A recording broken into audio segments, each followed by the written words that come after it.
कि मैं चाह रहा हूं कि बिहारियों के बारे में लोगों की जो सोच है उस धारणा को तोड़ा जाए। क्योंकि देखिए, बिहारी इस पूरे भारतवर्ष या पूरे विश्व के ब्रेन पावर थे। आप देख रहे हैं जनपद न्यूज। क्या वाकई दुनिया के 90% लोग बिहारी हैं? इस अनोखे और सोचने पर मजबूर कर देने वाले शीर्षक के साथ लेखक अविनाश शर्मा ने अपनी नई किताब लॉन्च की है। खास बात यह है कि अविनाश शर्मा पेशे से एक केमिकल बिजनेसमैन हैं, लेकिन समाज और पहचान को लेकर उनकी सोच ने उन्हें लेखक बना दिया। आखिर इस किताब के पीछे क्या सोच है, क्या संदेश देना चाहते हैं लेखक? क्या दुनिया के 90% लोग बिहारी हैं? ये मैं नहीं कर रहा हूँ, ये सोच है कि उभरते हुए लेखक का, और ये सोच थोड़ा सा लोगों को झकझोर जरूर देगा। लेकिन बुक लिखने से पहले उनके मन में आखिर आया क्या कि क्या 90% दुनिया के लोग बिहारी हैं, उन्होंने लिख दिया। मेरे साथ हैं इस पुस्तक के लेखक अविनाश शर्मा। इनसे बात करके आज जानेंगे कि आखिर इस पुस्तक लिखने का उद्देश्य क्या है, लिखने के पीछे सोच क्या थी। आइए इनसे बात करते हुए जानते हैं।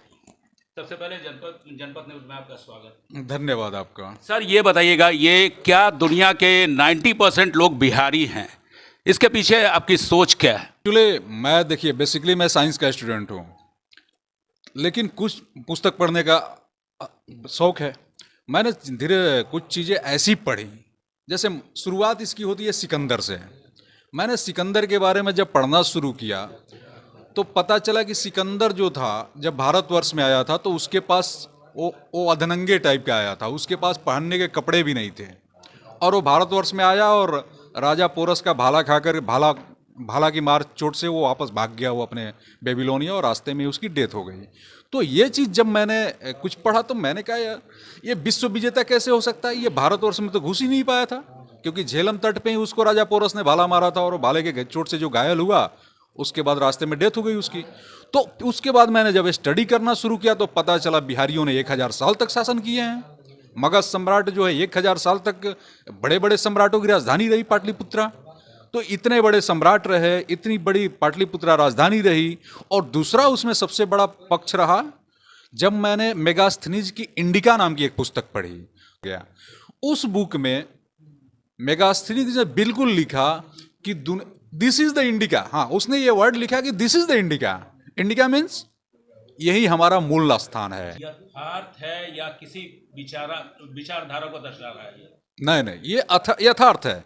ये मैंने कंसेप्ट लिखा है और इस पे रिसर्च करेंगे लोग, और मैं भी रिसर्च कर रहा हूँ और लोग भी रिसर्च करेंगे। तो यह एक एक बात मेरी एकदम बिल्कुल, एक एक बात मेरी सत्य होगी, प्रूफ होगी। क्योंकि बिहार में बहुत सारा हिस्टोरिकल रिसर्च में हम काफ़ी पीछे हैं। हमारे पास उतने साधन नहीं है कि हम उतने रिसर्च कर पाए। हमारे पास चिरांद और चेचर और ये सब जो खंडहर है, अभी हम उसकी खुदाई भी नहीं कर पाए हैं। इवन हमारे कुम्हरार के खंडहर भी हम ढंग से नहीं खोद पाए हैं उसको। तो बहुत सारे साक्ष्य हैं कि हमारे पास अभी उपलब्ध नहीं है। लेकिन जैसे जैसे खुदाइयाँ होंगी, ये सारी चीज़ें हैं, और ये सीरियस है। मैं बता रहा हूँ, ये बहुत सीरियस मैटर है और बहुत सीरियस टॉपिक है। अब मैं बता रहा हूँ ये 90% लोग कैसे हैं, क्योंकि शिक्षा का केंद्र पूरा यहीं था। विश्व में जितने उस जमाने में बड़ी बड़ी विश्वविद्यालय थे, वो सब यहीं थे। चाहे नालंदा विश्वविद्यालय हो, विक्रमशिला विश्वविद्यालय हो, उदंतपुरी विश्वविद्यालय हो, या तिलड़ावाला विश्वविद्यालय हो, ऐसे करके बड़े बड़े बहुत सारे यूनिवर्सिटी। तो जितने विद्वान भी यहाँ से निकले पूरे विश्व में, वो सब यहीं से निकले। और विद्वान केवल यहीं तक नहीं थे, वो विद्वान थे, वो पूरे विश्व में घूमते थे। और बिहारी मतलब विद्वान ही होता है। बिहारी शब्द निकला ही है बिहारों से। बिहार मतलब, जैसे नालंदा को विश्वविद्यालय नहीं बोला, उसको नालंदा बिहार बोला जाता था। और नालंदा बिहार से जो भी विद्वान निकलता था उसको बिहारी बोला जाता था। और पूरे विश्व में गए, बिहारी हो गए। और जहाँ जब बढ़िया जगह देखे, वहाँ आश्रम बनाए, गुरुकुल बनाए, वहीं सेटल हो गए, वहीं खेती बाड़ी करना शुरू कर दिए, शादी विवाह के लिए वहीं सेटल हो गए। क्या ये बिहारी के आइडेंटिटी पे एक व्यंग भी हो सकता है क्या? नहीं, व्यंग तो बिल्कुल नहीं है, क्योंकि बताया ना, ये बहुत ही सीरियस टॉपिक है। व्यंग नहीं है, ये बिहारियों का हक है। अगर मैं अपने वर्ड में बोलूं तो बिहारियों का हक है, जो इनको मिलना चाहिए। और बहुतों को नहीं मालूम है कि हमारे पास सम्राट अशोक जैसा महान सम्राट हुआ, चंद्रगुप्त मौर्य जैसा महान सम्राट हुए, समुद्रगुप्त जैसे महान सम्राट हुए, जिन्होंने पूरे विश्व विजयी किया। कालिदास जैसे हमारे पास इतने महान लेखक हुए, कवि हुए, जिन्होंने विश्व में शेक्सपियर को बोला, कालिदास को बोला जाता है शेक्सपियर ऑफ द इंडिया, जबकि शेक्सपियर कालिदास से 500 साल बाद पैदा हुआ था। तो कायदे से ये बोलना चाहिए कि शेक्सपियर जो था वो कालिदास ऑफ द यूरोप होना चाहिए, लेकिन हम गुलाम थे, ब्रिटिश सत्ता थी हमारे ऊपर शासन में, उन्होंने अपने हिसाब से इतिहास को तोड़ मरोड़ के अपने आप को सुपीरियरिटी साफ। मूल सोच यही है कि बिहारियों का ये जो हक है कि बिहार के लोग पूरे विश्व में यहीं से पूरे विश्व के लोग गए हैं। यहाँ सबसे पहले मगध मिथिला से निकले लोग, मिथिला के बाद मगध क्षेत्र में आए, मगध से निकले काशी क्षेत्र में गए, काशी से इलाहाबाद गए, प्रयाग से फिर मतलब यूपी से हरियाणा, हरियाणा से पंजाब, पंजाब से कश्मीर, पाकिस्तान, अफगानिस्तान, ईरान के बाद तुर्की से यूरोप से फिर वो बाद में 1492-98 में अमेरिका तक पहुंच गए, ऑस्ट्रेलिया पहुंचे। ये ऐसे माइग्रेशन हुआ है बिहारियों का। अच्छा, ये बताइएगा सर, क्या बिहारी समाज के प्रति लोगों का जो धारणा है उसको तोड़ने की कोशिश कर रहे हैं क्या ये? हाँ बिल्कुल, ये सच्चाई है कि मैं चाह रहा हूं कि बिहारियों के बारे में लोगों की जो सोच है उस धारणा को तोड़ा जाए। क्योंकि देखिए ये इतिहास से क्यों छुपाया गया?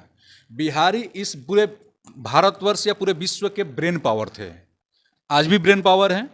आज भी देश के सबसे ज़्यादा IAS IPS बड़े ऑफिसर्स वगैरह में बिहार के लोग ही मिलेंगे, चाहे इंजीनियरिंग हो, मेडिकल हो, हर जगह बिहार के स्टूडेंट सबसे ज़्यादा हैं, आज भी सबसे ज़्यादा हैं, पहले भी थे और सदियों से आ रहे हैं। तो ब्रेन पावर बिहार था। जब मुगलों ने शासन किया, ब्रिटिशर्स ने शासन किया, तो उनका एक ही टारगेट था कि बिहारियों को डिमोरलाइज करो। बिहारियों को अगर डिमोरलाइज नहीं करोगे तो आप इस देश पे शासन नहीं कर सकते, क्योंकि बिहारी विद्वान भी हैं और लड़ाकू भी हैं और ये हर तरह से मजबूत हैं, DNA भी मजबूत है इनका, ये किसी से दबने झुकने वाले लोग नहीं हैं। तो उन्होंने बिहारियों के प्रति माइंड सेट वैसा बनाया, एक क्या बोला था, नैरेटिव सेट किया कि बिहारी ये ज़बरदस्ती आया यार, कुछ नहीं है वहाँ तो कुछ नहीं होता, ऐसा नहीं होता। और बाकायदा करीब 50 साल तक बिहार के विकास को होल्ड कर दिया गया। बिहार जो 1947 तक, देश की आज़ादी तक भारत का टॉप 3 स्टेटों में था। बिहार का अगर अर्थव्यवस्था देखेंगे तो नंबर 1 यूपी, सेकंड पे बंगाल, थर्ड पे बिहार था। बिहार में उस जमाने में 28 शुगर मिलें होती थी, आज बिहार में केवल 5 शुगर मिलें हैं। तो बिहार, गुजरात, महाराष्ट्र में उस समय गुजरात में केवल 1 शुगर फैक्ट्री थी, महाराष्ट्र में 2 शुगर फैक्ट्री थी, लेकिन बिहार में 28 शुगर मिलें थी आज़ादी के समय। तो बिहार उस समय भी सुपर पावर था और इसको जानबूझ करके बिहार ब्रेन पावर था, तो ये जानबूझ के इनके साथ ये षड्यंत्र रचा गया, पक्षपात किया गया, डिमोरलाइज किया गया कि बिहारियों को करो, सप्रेस्ट करो। इस पुस्तक में एक सवाल आप पे जरूर उठेगा, क्योंकि आपने इतिहासकार पे भी सवाल उठाया, इस पर लोगों इस पुस्तक के बारे में क्या बोलना चाहते हैं? बिल्कुल, इतिहासकार लोगों से मेरा यही अपेक्षा है कि जो आप इस चीज़ को, आज भी बहुत सारे इतिहासकार बोलते हैं कि मगध प्रदेश बोले तो केवल बिहार तक ही सीमित था, बिहार के क्षेत्र को ही मगध बोला जाता है, यही मगध की राजधानी थी, यही मगध प्रदेश था। जबकि हकीकत यह है कि मगध क्षेत्र यहाँ से लेकर ईरान, इराक तक था। तो इतिहासकार लोगों को, इसीलिए मैंने कहा कि इतने बड़े पॉइंट को कैसे आप लोगों ने वो कर दिया।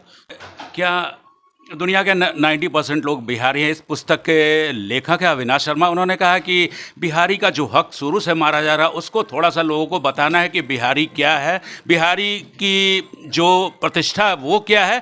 और लोगों को ये भी बता रहे हैं कि इतिहासकार बहुत सारे बिहारी की जो बिहारी हैं उनके गाथा को छुपाया है। तो इस पुस्तक को ज़रूर पढ़िए और बने रहिए हमारे साथ।